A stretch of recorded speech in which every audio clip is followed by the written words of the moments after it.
বাংলাদেশে শেখ হাসিনা সরকারের পতনের পর থেকে বেশ বিপাকে আছেন টিউলিপ সিদ্দিক। তিনি শেখ হাসিনার বোন, শেখ রেহানার মেয়ে এবং যুক্তরাজ্যের সাবেক নগরমন্ত্রী। দুর্নীতির অভিযোগে আগেই মন্ত্রিত্ব ছাড়তে হয়েছে যুক্তরাজ্যের ক্ষমতাসীন লেবার পার্টির এই এমপিকে।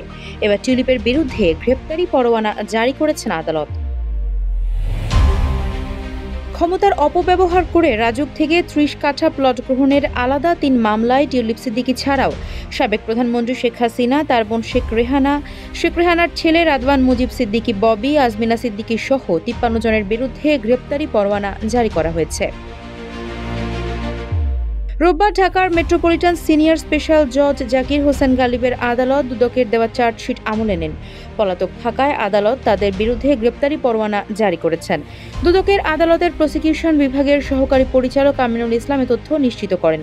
তিনি বলেন, আসামিদের গ্রেপ্তার করা গেল কিনা এ সংক্রান্ত প্রতিবেদনের জন্য ২৭ এপ্রিল দিন ধার্য করেছেন আদালত। যমুনা ইলেকট্রনিক্স ঈদে ডাবল খুশি অফার সিজন 3, যে কোনো পণ্য কিনলেই পাচ্ছেন নিশ্চিত ঈদ উপহার। পূর্বাঞ্চলের নতুন শহর প্রকল্পে ১০ কাঠা প্লট নেওয়ার অভিযোগে শেখ রেহানার বিরুদ্ধে গত ১০ জানুয়ারি মামলা করেন দুদকের উপপরিচালক সালাউদ্দিন। মামলায় টিউলিপ, রেজওয়ানা সিদ্দিক, শেখ হাসিনা সহ ১৫ জনকে আসামি করা হয়। এর আগে দ্য মেইল অন সানডে এক প্রতিবেদনে জানিয়েছিল, যুক্তরাজ্যের ক্ষমতাসীন দল লেবার পার্টির সাবেক সিটি মিনিস্টার টিউলিপ সিদ্দিকের বিরুদ্ধে ১৩ এপ্রিল দুর্নীতির অভিযোগে গ্রেপ্তারি পরোয়ানা জারি করতে পারে বাংলাদেশের একটি আদালত। এই মামলায় দুদক অভিযোগ করেছে, ব্রিটিশ এমপি হিসেবে টিউলিপ তার প্রভাব খাটিয়ে শেখ হাসিনাকে দিয়ে নিজের মা শেখ রেহানা, ভাই রাদওয়ান, ববি সিদ্দিকী ও তার বোন আজমিনা সিদ্দিকের জন্য রাজধানীর পূর্বাঞ্চলে নিজের প্লট বাগিয়ে নেন। এ তিনজনই বর্তমানে যুক্তরাজ্যে বসবাস করছেন। তবে টিউলিপ ও তার পরিবার এসব অভিযোগ অস্বীকার করেছেন। ডেইলি মেইলের প্রতিবেদনে বলা হয়, গ্রেপ্তারি পরোয়ানা জারি হলে টিউলিপ এমপি থাকা অবস্থায় বিদেশি কোনো মামলায় পলাতক আসামি হিসেবে বিবেচিত হবেন। একই সঙ্গে বাংলাদেশ সরকার আনুষ্ঠানিকভাবে তার প্রত্যর্পণের আবেদন করতে পারবে।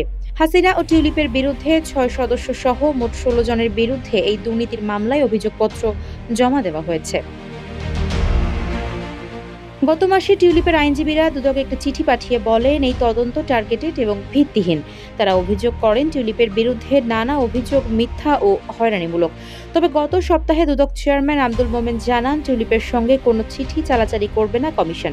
বিষয়টি আদালতেই নিষ্পত্তি হবে। আফসারা নাজ, নিউজ ডেস্ক, ইত্তেফাক।